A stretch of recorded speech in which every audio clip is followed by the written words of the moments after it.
আপনি হয়তো শেয়ার বাজারে নতুন এসেছেন আর ভাবছেন খুব তাড়াতাড়ি কীভাবে টাকা ডাবল বা 3 গুণ করা যায়। ঠিক তখনই আপনার চোখে পড়লো একটা স্টক যার দাম মাত্র 2 টাকা বা 5 টাকা। আপনি মনে মনে হিসেব করতে শুরু করলেন যে যদি আমি এই স্টকে 10,000 টাকা ইনভেস্ট করি আর এই 2 টাকা শেয়ারটা যদি আগামী 1 বছরে 20 টাকা হয়ে যায়, তাহলে আমার 10,000 টাকা 1 বছরেই 1 লাখ টাকা হয়ে যাবে। শুনতে খুব ভালো লাগছে তাই না? মনে হচ্ছে যেন আলাদিনের আশ্চর্য প্রদীপ পেয়ে গেছেন। কিন্তু এই যে কম দামি স্টকগুলো, এগুলোকেই ফাইন্যান্সিয়াল ওয়ার্ল্ডে বলা হয় পেনি স্টক। শেয়ার বাজারে পা রাখার 90% নতুন ইনভেস্টর বা রিটেল ইনভেস্টররা এই পেনি স্টকের ফাঁদে পা দেন। তারা ভাবেন কম টাকায় অনেক বেশি কোয়ান্টিটি পাওয়া যাচ্ছে, তার মানে প্রফিট করার সুযোগ বেশি। কিন্তু আজকের এই ভিডিওটা আপনার জন্য একটা বড় ওয়ার্নিং বা সতর্কবার্তা হতে চলেছে। আজকের ভিডিওতে আমরা এমন কিছু হিডেন রিস্ক বা গোপন বিপদের কথা বলবো, যেগুলো বড় বড় ব্রোকার বা টিপস দেওয়ার টেলিগ্রাম চ্যানেলগুলো আপনাকে বলবে না। পেনি স্টক আপনাকে রাতারাতি বড়লোক বানাতে পারুক আর না পারুক, আপনার কষ্টার্জিত পুঁজিকে কিন্তু রাতারাতি জিরো করে দিতে পারে। তাই আপনি যদি শেয়ার বাজারে নতুন হন আর নিজের টাকাকে সুরক্ষিত রেখে বড় ওয়েলথ ক্রিয়েট করতে চান, তাহলে আজকের ভিডিওটি একটু স্কিপ না করে শেষ পর্যন্ত দেখুন, কারণ আজকের এই ইনফরমেশন আপনার লাখ লাখ টাকার ক্ষতি হওয়া থেকে বাঁচাতে পারে। চলুন তাহলে শুরু করা যাক। মূল বিষয়ে যাওয়ার আগে খুব সহজ ভাষায় আগে বুঝে নেওয়া যাক এই পেনি স্টক আসলে কি। What are Penney stocks?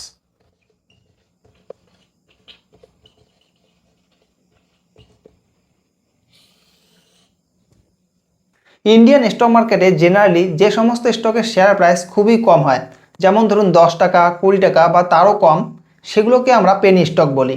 তবে শুধু প্রাইস কম হলে কিন্তু তাকে পেনি স্টক বলা যায় না। এর আসল সংজ্ঞা লুকিয়ে আছে কোম্পানির মার্কেট ক্যাপিটালাইজেশন বা মার্কেট ক্যাপের মধ্যে। যেসব কোম্পানির মার্কেট ক্যাপ খুব ছোট হয়, সাধারণত 500 কোটি বা 100 কোটি টাকারও কম, এবং যাদের শেয়ারের ট্রেডিং ভলিউম খুবই কম হয়, সেগুলোকে সাধারণত পেনি স্টক বলা হয়। আশা করি এতক্ষণে পেনি স্টক আসলে কি সেটা খুব ভালোভাবে বোঝা গিয়েছে। চলুন তাহলে এবার জেনে নেওয়া যাক যে বিগিনার্স বা নতুনরা কেন এই পেনি স্টকের প্রেমে পড়েন। Why beginners love Penney stocks?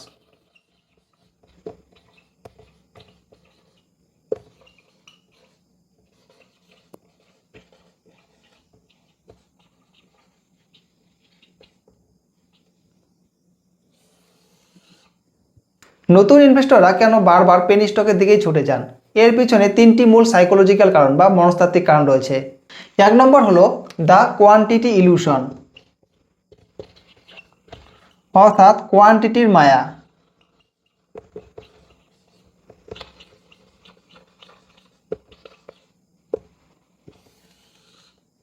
আমাদের মেন্টালিটি এমন যে আমরা ভাবি কম টাকায় বেশি জিনিস পাওয়া মানেই লাভ।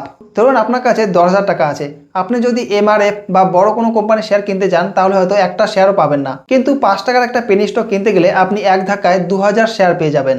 এই যে 2,000 শেয়ারের মালিক হওয়ার ফিলিং, এটাই নতুন ইনভেস্টরদের প্রলুব্ধ করে। কিন্তু মনে রাখবেন, একটি সোনার কয়েনের ভ্যালু এক বস্তা প্লাস্টিকের কয়েনের চেয়ে অনেক বেশি। 2 নম্বর কারণ হলো ফোমো, অর্থাৎ fear of missing out. Social media, YouTube বা বন্ধুদের মুখে আমরা প্রায়ই শুনি যে ওই 2 টাকার স্টকটা আজ 200 টাকা হয়ে গেছে, যে ইনভেস্ট করেছিল সে আজ কোটিপতি। এই ধরনের গল্প শুনে আমাদের মনে ভয় তৈরি হয় যে সবাই ইনভেস্ট করে বড়লোক হয়ে যাচ্ছে, আমি মনে হয় সুযোগটা মিস করে যাচ্ছি। এই ফোমোর চক্করে পড়ে কোনো রিসার্চ ছাড়াই মানুষ টাকা ঢেলে দেয়। 3 নম্বর কারণ হলো low investment, high Hopes.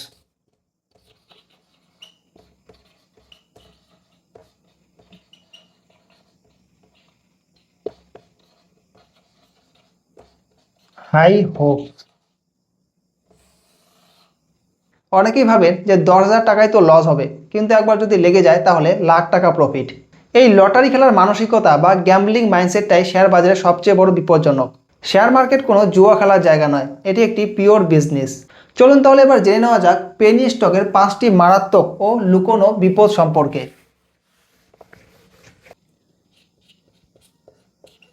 The hidden risk.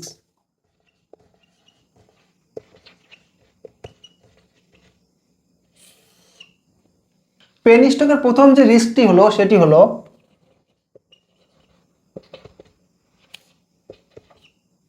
Lack of liquidity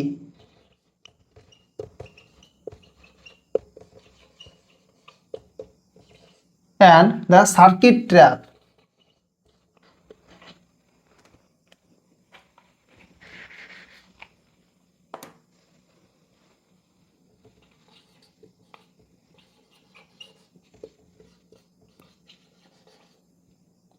অর্থাৎ লিকুইডিটির অভাব এবং সার্কিট ফিল্টার।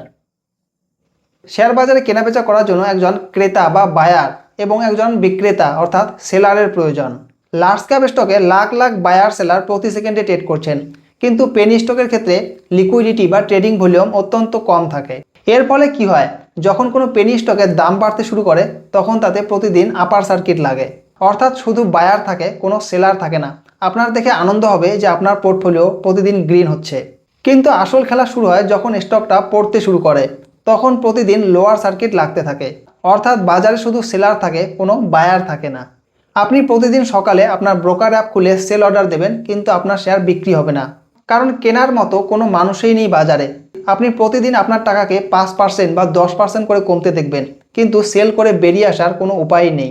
দ্বিতীয় যে রিস্কটি হলো সেটি হলো pump and dump schemes.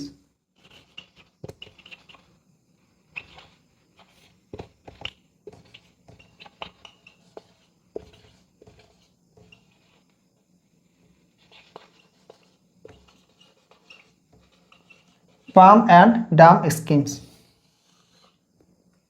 Penney স্টকগুলো অপারেটর বা বড় মার্কেট ম্যানিপুলেটরদের জন্য সবচেয়ে সহজ টার্গেট। যেহেতু স্টকগুলোর মার্কেট ক্যাপ খুব কম, তাই সামান্য কয়েক কোটি টাকা দিয়ে এই স্টকগুলোর দাম নিজের ইচ্ছে মতো নিয়ন্ত্রণ করা যায়। অপারেটররা প্রথমে নিজে খুব কম দামে প্রচুর শেয়ার কিনে নেয়, তারপর শুরু হয় পাম্প করার প্রক্রিয়া।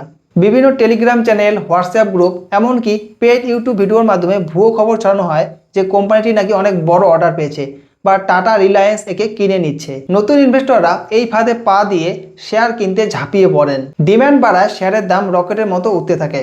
যখন দাম একটা নির্দিষ্ট লেভেলে পৌঁছে যায়, তখন অপারেটররা তাদের সব শেয়ার একবারে বেচে দিয়ে বাজার থেকে বেরিয়ে যায়।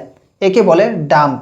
ব্যাস, স্টকের দাম ধপাস করে নিচে পড়ে যায় এবং সাধারণ ইনভেস্টররা আজীবনের জন্য সেই স্টকে আটকে যান। 3 নম্বর যে রিস্কটি রয়েছে সেটি হলো এক্সট্রিমলি পুয়ার ফাইন্যান্সিয়ালস।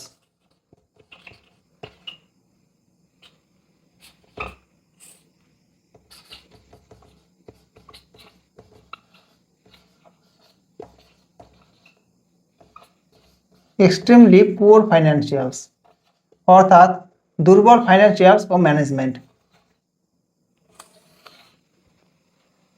কোনো স্টক কেন 5 টাকায় বা 10 টাকায় টেস্ট করছে সেটা ভেবেছেন কখনো? কারণ সেই কোম্পানির পারফরম্যান্স খারাপ। আপনি যদি বেশিরভাগ পেনি স্টকের ব্যালেন্স শিট বা প্রফিট অ্যান্ড লস স্টেটমেন্ট দেখেন, তাহলে দেখতে পাবেন যে কোম্পানিটি বছরের পর বছর লস করছে, কোম্পানিটির মাথায় প্রচুর ধার বা ডেট রয়েছে এবং কোম্পানিটির প্রমোটাররা তাদের শেয়ার প্লেসড বা বন্ধক রেখে দিয়েছে। একটি কোম্পানি যার নিজের ব্যবসায় ডুবতে বসেছে, সে আপনাকে কিভাবে প্রফিট এনে দেবে? 4 নম্বর রিস্ক হলো lack of information transparency.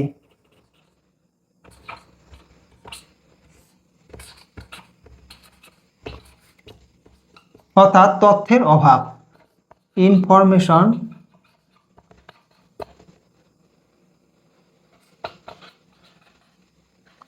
Transparency.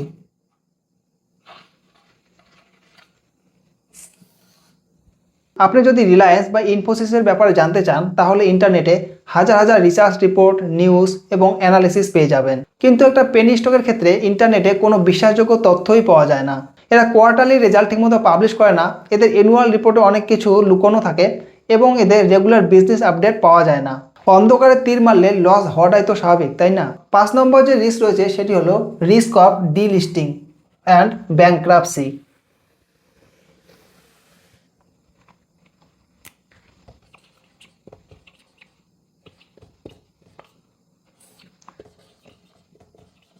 Risk of delisting.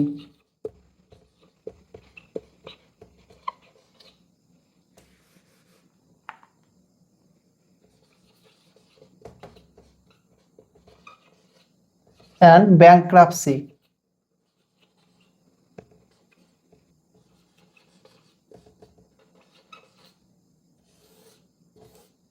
যদি কোনো স্টক লাগাতার খারাপ পারফরমেন্স করে বা তারা যদি স্টক এক্সচেঞ্জের নিয়মকানুন অমান্য করে, তাহলে এক্সচেঞ্জ সেই স্টকটিকে ডিলিস্ট বা তালিকাচ্যুত করে দিতে পারে, অথবা কোম্পানিটি নিজেকে ব্যাংক্রাফট বা দেউলিয়া ঘোষণা করতে পারে।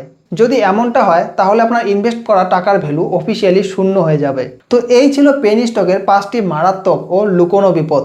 চলুন তাহলে এবার জেনে নেওয়া যাক নতুনদের জন্য সঠিক রণকৌশল কি হওয়া উচিত।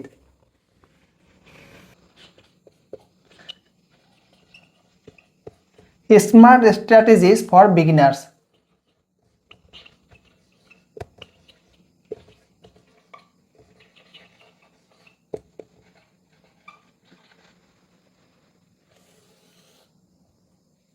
তাহলে কি পেনি স্টকে কখনো টাকা ইনভেস্ট করাই উচিত নয়? পেনি স্টক থেকে কি কেউ কখনো টাকা বানায়নি? অবশ্যই বানিয়েছে, কিন্তু তাদের পার্সেন্টেজ খুব কম এবং তাদের স্ট্র্যাটেজি আলাদা ছিল। আপনি যদি শেয়ার বাজারে নতুন হন তাহলে আপনার ক্যাপিটাল বা পুঁজি রক্ষা করাটাই আপনার প্রথম দায়িত্ব হওয়া উচিত। তার জন্য এই নিয়মগুলো মেনে চলুন।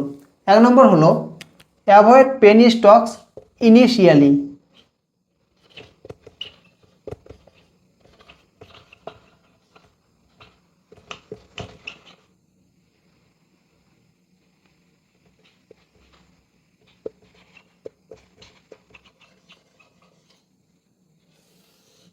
শেয়ার বাজারে আপনার প্রথম 1-2 বছর শুধু নিফটি 50 বা ভালো ভালো লার্জ ক্যাপ বা নামি দামি মিড ক্যাপে ইনভেস্ট করুন।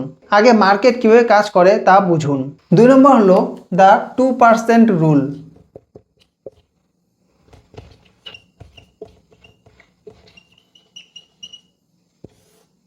যদি আপনি একটু রিস্ক নিতেই চান বা পেনি স্টকে আপনার ভাগ্য পরীক্ষা করতে চান, তাহলে আপনার ইনভেস্টমেন্ট ক্যাপিটালের 1% বা 2%-এর বেশি টাকা কখনো ভুলেও কোনো পেনি স্টকে লাগাবেন না। অর্থাৎ যদি আপনার বাজেট 1 লক্ষ টাকা হয় তাহলে পেনি স্টকে সর্বোচ্চ 1000 বা 2000 টাকাই রাখবেন, যা ডুবলেও আপনার মেন পোর্টফোলিওতে কোনো প্রভাব পড়বে না। 3 নম্বর হলো চেক ফান্ডামেন্টালস।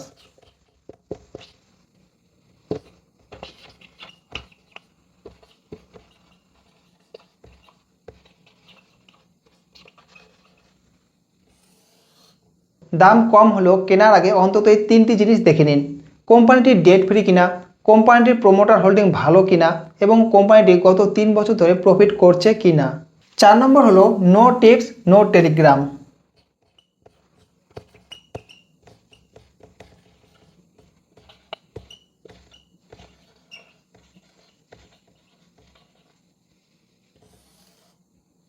কোনো সোশ্যাল মিডিয়া ইনফ্লুয়েন্সার বা টেলিগ্রাম গ্রুপের কথা শেয়ার কিনবেন না। নিজেই রিসার্চ নিজে করতে শিখুন।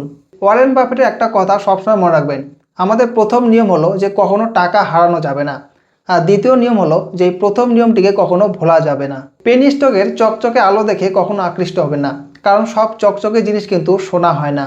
নিজের কষ্টার্জিত টাকা সঠিক এবং ফান্ডামেন্টালি স্ট্রং কোম্পানিতে ইনভেস্ট করুন, যাতে রাতে শান্তিতে ঘুমোতে পারেন। আজকের এই ভিডিওটা যদি আপনার একটু উপকারে এসে থাকে তাহলে অবশ্যই একটা লাইক করুন, আর সেই বন্ধুদের সাথে শেয়ার করুন যারা শর্টকাটে বড়লোক হওয়ার জন্য পেনি স্টক খুঁজছে। আপনার পোর্টফোলিওতে কি কোনো পেনি স্টক আছে? নিচে কমেন্ট করে জানান, আমরা সেটা নিয়ে আলোচনা করব। আর এই ধরনের ইনফরমেটিভ ফাইন্যান্সিয়াল কন্টেন্ট বাংলায় দেখার জন্য আমাদের চ্যানেলটি সাবস্ক্রাইব করে এখনই বেল আইকনটি প্রেস করে রাখুন। দেখা হচ্ছে পরের ভিডিওতে। ততক্ষণে ভালো থাকুন, সুস্থ থাকুন, ইনভেস্টিং করতে থাকুন। ধন্যবাদ।